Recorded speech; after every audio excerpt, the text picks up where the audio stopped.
So for using the session today, we're going to use a couple of functionalities that's going to make it interactive on the session. So the first functionality we're going to use today is the chat box. So what I'd like you to do, if you can just hover your mouse over your toolbar, your Zoom toolbar at the bottom of your screen, and you should have an option that says chat. It's got a little speech bubble above it. If you can just click on the chat box for me, it brings up a white box. And if you just want to say hello in the chat box for me, just type hello for me, just so I can see that you're there. Thank you, Joy, that's great. Thank you, brilliant, lovely. Just so interact with me, that's great. And then just bring up the other white box for me. So just hover your mouse over the participants box for me as well. And just once you've done that, bring up your participants box and just give me a little green tick at the bottom of the participants box, just so I can see you're there and you've gathered that information, and you can do that as well. So that's just at the bottom of the participants box. Thank you very much, that's lovely. Okay, and we'll be using those as we go through. The other functionality on Zoom, which I think is really exciting, is the Annotate toolbar, and we're going to use that as part of our session today. So if you hover your mouse to the top of the screen, you'll see something very similar that you can see on my screen. You're viewing Erica Farmer's screen. You'll see a section that says Options next to that, and that gives you a drop down that says Annotate. Just click on Annotate for me, and you'll get another toolbar that pops up, which looks like the toolbar at the bottom of my screen. Okay, have you guys both managed to get your Annotate toolbar up? Yes. Yeah, yes. Lovely, that's great. So we're going to be using those as part of the session today as well. So what I'd like you to do is really put yourself in the shoes of a senior leader of an organisation that wants to drive performance, drive engagement and drive motivation, okay? So what we're going to focus on today, we're going to explain the importance of leadership behaviours on the organisation. So we're going to think about internally, what are my behaviours and what's the impact of my organisation? We're going to discuss about how it feels to work for you as a leader and develop those mindful behaviours to start driving that engagement. And we're also going to create a bit of an action plan to, for you to take away to understand how you can make that live. So let's get into the session. What I'd like you to do is to get your Annotate toolbar, so that's the one at the top of the screen that we just talked about, and you'll see that there's a draw option, a little pencil. And what I'd like you to do is just answer the question on the screen. So the question is, do you really know how it feels to work for you? Yes, no, don't care, or tell me a bit more. So just draw a circle with your annotation toolbar, with your draw, around one of those answers for me.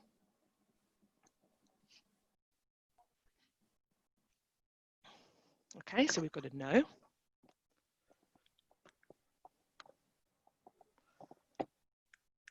Okay, brilliant. Thank you very much. Okay, so that's good, because that shows you're self-aware and that you're understanding that that's actually, you're keen and interested to understand what it means to work for you and the impact that you have on other people. So thank you very much for doing that. And what I'm going to do is just clear that off the screen. So what we're going to think about then for the rest of the session is this model here. We're going to talk about personality plus emotional intelligence equals performance. And from a leadership perspective, that's really important, because you're not just relying on your technical expertise or your experience or your ability in itself. You need to understand that it's everything that wraps around that to create your performance. And your leadership climate, the climate that you create by the way that you behave and the way that you use your personality and your emotional intelligence, is what we call leadership climate. How it feels in the organisation for the workforce to work for you as a leader. And if I'm really engaged as an individual and I think, you know what, this person's fantastic to work for, I find I'm really motivated by them, I'm really inspired by them. I think we've all got that leader that we remember that we've worked for and think, when I'm a leader, I'd like to really emulate their style. That's really motivational and engaging for us. On the flip side, I think most of us have got that kind of leader or manager that we remember that perhaps was maybe a bit aggressive or a bit assertive or even a bit withdrawn, and that can affect productivity in quite a negative way and a disengaging way. And we tend to remember that kind of really inspirational leader and that manager that we found really difficult to work for based on behaviours. And that's what we're talking about today. So we're going to do a bit of self-analysis next. What I'm going to do is I'm going to bring up a poll. And the poll's going to ask you two questions, one question after another. The first question in the poll is going to ask you to think about what you're like to work for on a good day, and also what you're like to work for on a not so good day. So think about the types of behaviours that other people might see from you. So it's a bit of a self-analysis, a bit of reflection. So if you're okay with what we've done so far, before I bring up the polls, just give me a little green tick in the participants box, just so I know that you're with me and you're engaged and we're okay to move on to the polls. So just give me a green tick in the participants box. Okay, have you found that one, Joy? Still stuck at the Annotation. So if you just click the little red box on the right hand side of the annotation toolbar, that will just close that one down for you. And then you should have your participants box. Just click on participants at the bottom and that brings that. There you go. That's lovely. Thanks ever so much. Brilliant. Okay, so let's start our polls then. So this is an anonymous poll. It's not going to give you any names or anything, but what are you like to work for on a good day, and what are you like to work on a not so good day? Okay. So I'm just going to launch these polls right now. So just answer the question for me. What am I like to work for on a good day?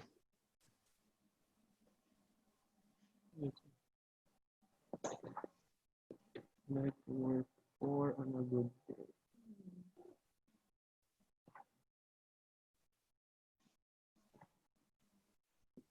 Brilliant.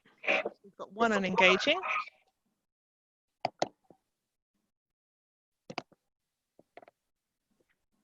And don't think too much about it. Just click on an option that kind of really stands out for you.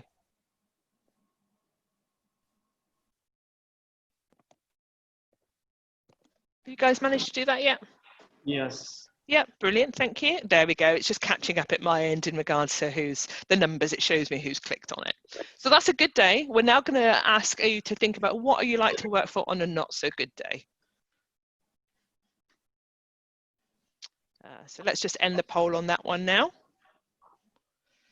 And let me share the results. So that's what we saw there. What am I like to work on a good day? So really high engaging, really high inspiring. What am I like to work on a bad day? I could be difficult, I could be a bit withdrawn, and I could be a bit non-responsive. And you know, it's really interesting that those are the sections that people have picked, because that shows us a level of self-awareness, and it shows actually that that might be the impact that we're having on other people. And we all have good days and not so good days, and it's how we're controlling those behaviors and how we're aware of those as well. So let me just stop sharing those and we can move on. Do you have any questions on anything that we've covered so far? Anything that you'd like to talk about so far? Any questions you'd like me to recover or answer? All good, all good. So far so good? Yeah, okay, good. Okay, brilliant. We'll move on then, that's fine. So it's all very well thinking about what's it like for work and the impact of the organisation when it's a good day for me and when the impact of the organisation is a bad day for me. But let's have a look at when we get it wrong and what the impact could be. So I think most of us have been in this session where, as a leader, you see the leader kind of telling everybody what to do, and everybody sits there and nods their head and said, yeah, absolutely, fully on board with that, love that strategy, that's great.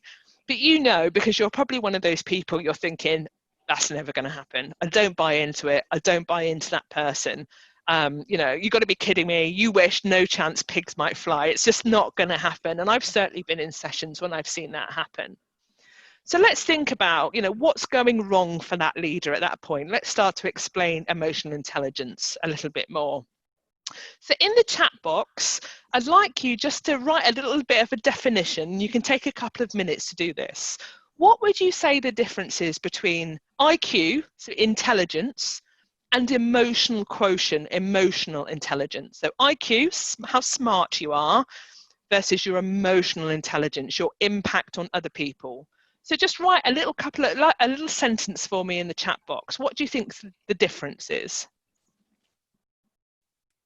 Just pop something in the chat box for me. Nothing too long.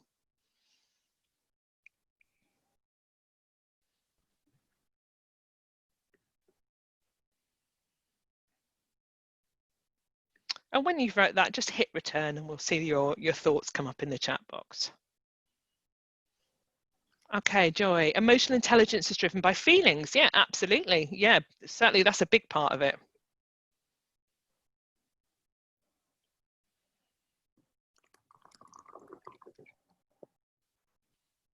What else do we think?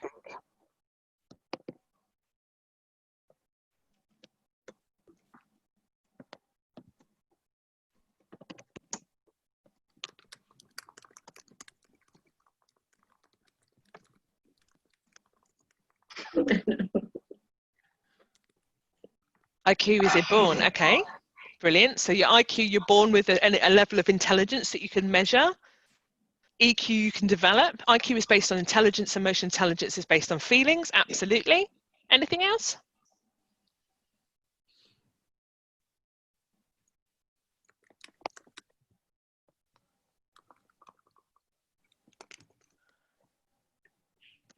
Okay, so you're absolutely right. I think, we're born with this IQ that we can measure. So, you know those kids at school that are just really clever, really smart, pick it up straight away.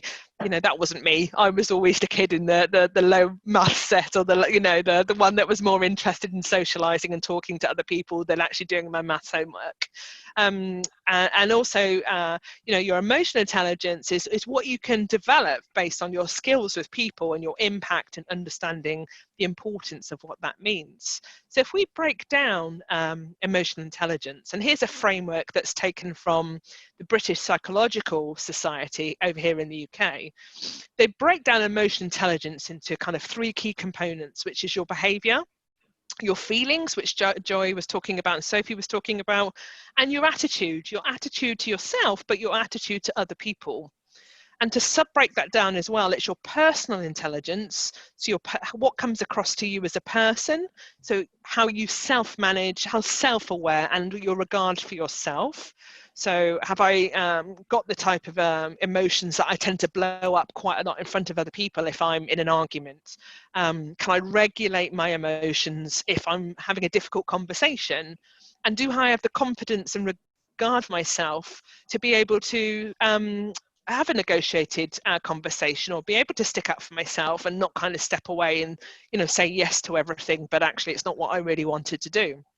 And then you've got your interpersonal intelligence, how you are interpersonally with other people.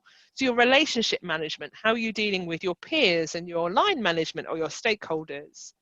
Your awareness of other people, what's going on for them, what's going on for their feelings and their emotions, and how are you interacting and supporting them with that?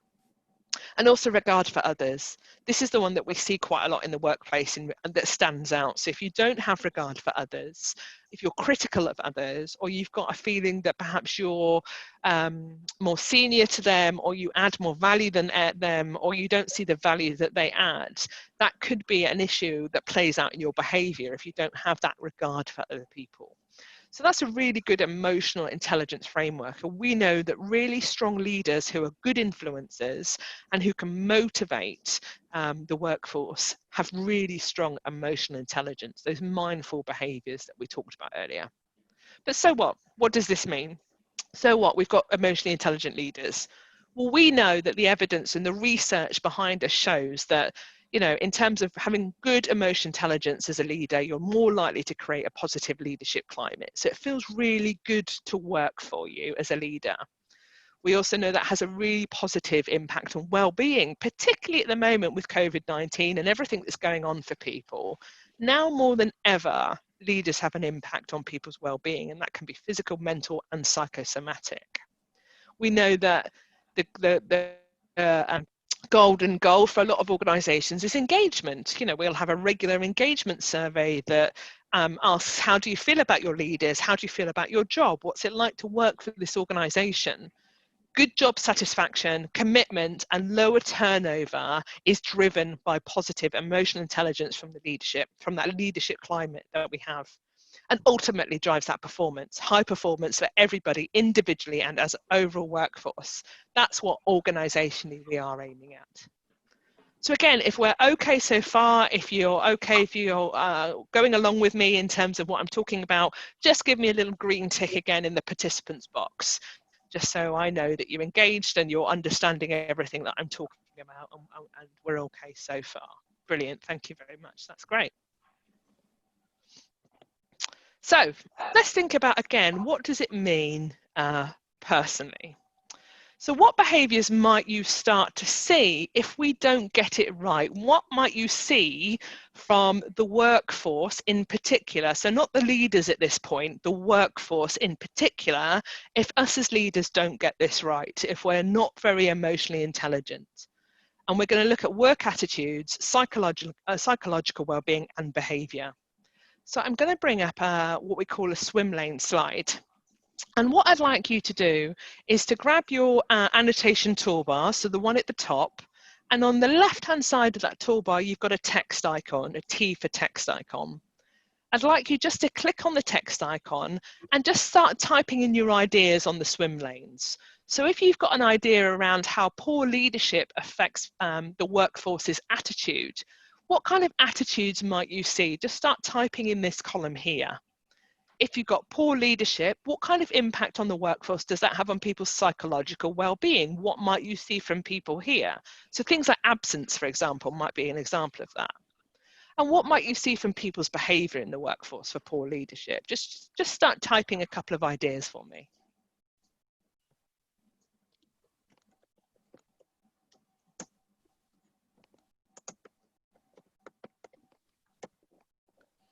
And once you just click off that, it will just bring up the words so we can start to see. Okay, brilliant. Lack of motivation, absolutely, for sure. If they can't be bothered with, behaving in the right way, then why should I? And I can just move those around. Why should I be motivated in doing my job? Why should I speak to that customer? Why should I go above and beyond? Why should I turn up a bit early? Because they can't be bothered. They don't value me. Lack of motivation, lack of commitment, not getting the job done. Absolutely. Lower self-esteem, for sure, absolutely. If my boss is speaking to me in a way that's not very nice, I'm not going to feel very good about myself. How about psychological well-being? What else might you see from people if you've got poor leadership?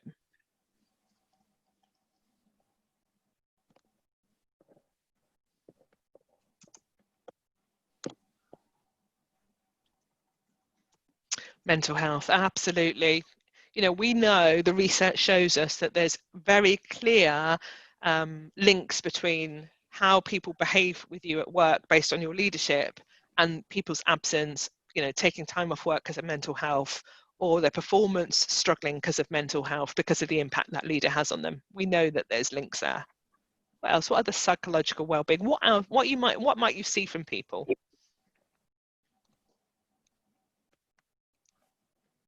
Low self-actualization, exactly. People aren't going to achieve what they can potentially achieve. So thinking about that kind of Maslow's hierarchy right at the top, they're going to be in those survival states because they're just kind of turning up and trying to do their best. They're not going to be able to get to that point when they can truly put their head above the parapet and start problem solving for you.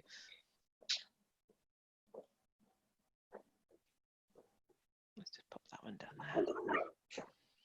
And how about behaviours? What kind of behaviours might you see from a workforce that's got a poor leadership that's affecting them in terms of poor emotional intelligence?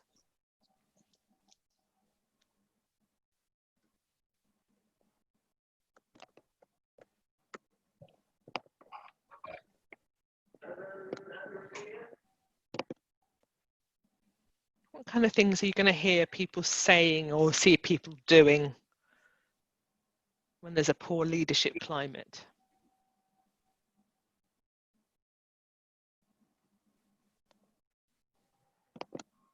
Not listening?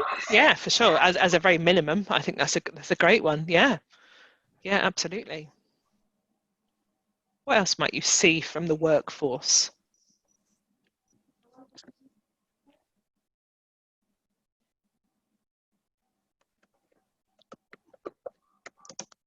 Toxic culture. Absolutely, you start to get into that spiral of doom. So you might get people gossiping, you might get people arguing, you might get people quite confrontational, you might get people withdrawing. So you might see people emulating the behaviours that the leadership are showing. Absolutely, reluctance in working. Again, if you're not doing it, why should I? You almost get us versus them type behaviour. So I think that's a really good one. Subversive atmosphere, yeah. So there's no openness, there's no honesty, it's all under the radar, it's all kind of commentary, and there's no problems being solved because everyone's a bit scared to kind of say anything about it, or just chat in little groups and not raise any issues. So I think there's some really good stuff there, so thank you for that. That's really helpful. So if I just clear the slide, as you can see, there's lots of impacts there, that these specific behaviours can start impacting on the workforce, but also the business. And what you can do is start to drill down those behaviours and really start to look at the detail of the attitudes that sit behind them. So we know that when individuals hold mindful attitudes and behaviours, they're more likely to perform at their best. When we're in that survival mode that we already talked about, they're likely to perform at their worst. So the impact and the behaviours that you're seeing from the leadership is now into the workforce. So things like, you know, I'm going to look after myself. I'm okay, but you're not okay. You're not okay. There's an issue in that relationship, and we're not going to talk about it because of those submersive behaviours that we talked about. I'm going to be quite judgmental of myself and other people. So I'm therefore not going to perform at my best, and I might have mental health problems because of that. Whereas in that more mindful space, if we've got a good leadership climate where we're seeing our leaders role model in a really great way and really be emotionally intelligent, we tend to be more accepting of ourselves and others. We're okay about each other. We're not defensive. We've got better emotional intelligence, so we can manage our behaviours and feelings a lot better. And all of this drives performance and engagement based on what we talked about before. So there's only 3 of you, so I'm not going to do this exercise, just to let you know. But what I would do with this exercise is I'd split the group out and to have 2 different discussions in terms of the breakout room. But if we were to do that right now, there'd be 1 of you and then 2 of you, so it probably wouldn't work so much. So just to let you know, that's what I'd normally do. So I'll just skip through that if that's okay. But again, it would be, the conversation would be, what mindful and survival attitudes have you seen? And then what behaviours have you seen? And then we'd come back and talk about that as a group. So just coming to the end of our session, everything that we've talked about today, it's all very well us talking about it, but if we don't put it into practice and do something different, nothing's going to change. So on the next slide, I'd like you just to make a couple of comments based on the questions on the slide at the moment. As a leader, based on what we've talked about today, how will you make this live? How will you measure your progress of making this live? And what would you expect to be different? How would it be different? What would people see from you? So again, back to your annotation toolbar, your text, and just put a couple of words in to your column in regards to how would you make this live based on what we've talked about today? How are you going to measure progress, and how do you expect this to be different when you go back into the workplace? So again, just a couple of words on the text tool for me.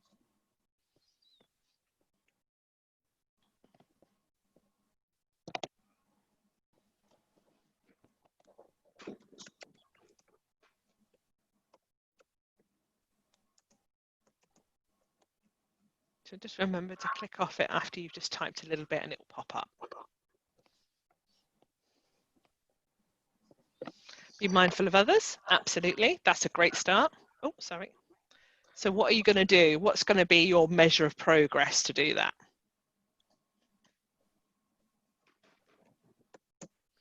Great, employee engagement. That's a really good one. Yeah, listen more. Yeah, brilliant.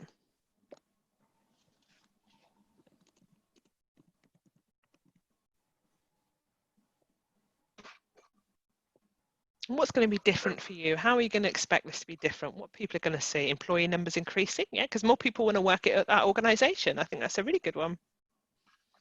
Be an example to others, absolutely. That's the real core truth. You know, don't be someone who says, you know, do as I say, not as I do, because that authenticity will be questioned immediately. Training, okay, yeah, fantastic. And again, let's just think about this difference here. How would you expect this to be different? What would people see in you that's different?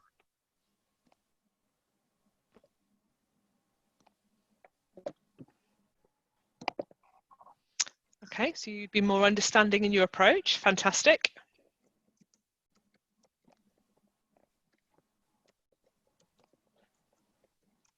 What else? What else would be different? What would be different? What would people see in you that's different? What development would they see? Be more interactive and aware of others. Love that. That's fantastic. Particularly if you're typically a bit more withdrawn. I think that would be a really good impact for people. People would really see that difference.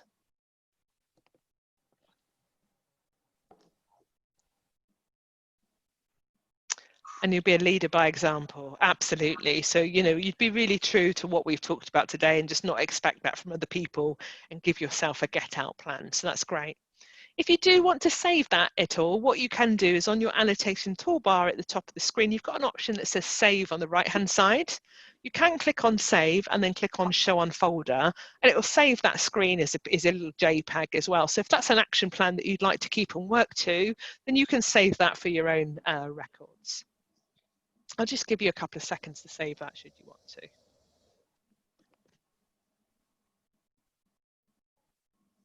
Okay, so we're coming towards the end of our session.